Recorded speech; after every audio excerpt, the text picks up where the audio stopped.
On his first day as a personal bodyguard, he immediately noticed a flaw in the staff's procedure. There was an underground parking garage, yet the car was parked on the surface. This left the Home Secretary exposed in an open area, and if a jackal was out to take him down, you can imagine how that would play out.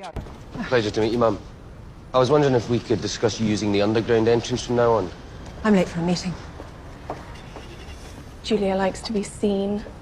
Politicians need to be in the spotlight, but that's bad news for bodyguards. His job was to stick close and protect the official. While Julia was working, he stood outside her office, keeping an eye on everyone's every move.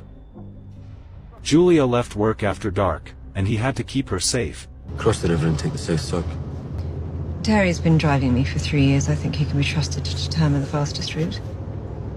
I've made a dynamic risk assessment, and given the current threat level, I'm recommending a diversion. And how much longer will that take? Can't say for certain, Mum. Well, in that case, we'll just take the usual route. Please, Terry. Take the south suck if you don't mind. My job's to keep you safe, Mum. I won't tell you how to do yours. No, but you're happy to make it harder. But she wasn't exactly friendly. Once inside her home, he asked her to wait at the door while he checked the entire house. Julia grew impatient quickly. May I ask what you're doing? What's behind this door? My study. Seriously, I'm expecting a colleague and I need you to fuck off. No offense. None taken. But David kept at it. That was us, plotting to build the Death Star. How long is this going to take? Can't say for certain, Mum. Just get on with it. She went back to work, where she came across a report on the recent train terror attack. It mentioned that an off-duty police officer had spotted the suicide bomber on the train and stopped the attacker through peaceful communication. That officer was David Budd. A PC Knowles said your name's Budd. Yes, Mum. The officer who prevented the 1st of October rail attack. That was you. Yes, Mum. It's been a long and trying day. I'm sorry we got off on the wrong foot. Thank you, Mum. All is forgiven.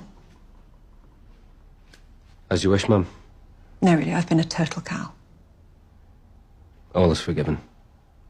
After some time, the security guard downstairs notified David over the intercom that the Home Secretary had a visitor, a familiar face. David opened the door. It was Julia's special advisor, bringing food and stopping by to talk work. With that, David's shift was essentially done. Before leaving, David noticed the advisor had brought a gift, clearly showing interest in Julia. But that was none of his business. Julia's security detail was handed over to the Diplomatic Protection Group, and he clocked out. David returned to his apartment alone,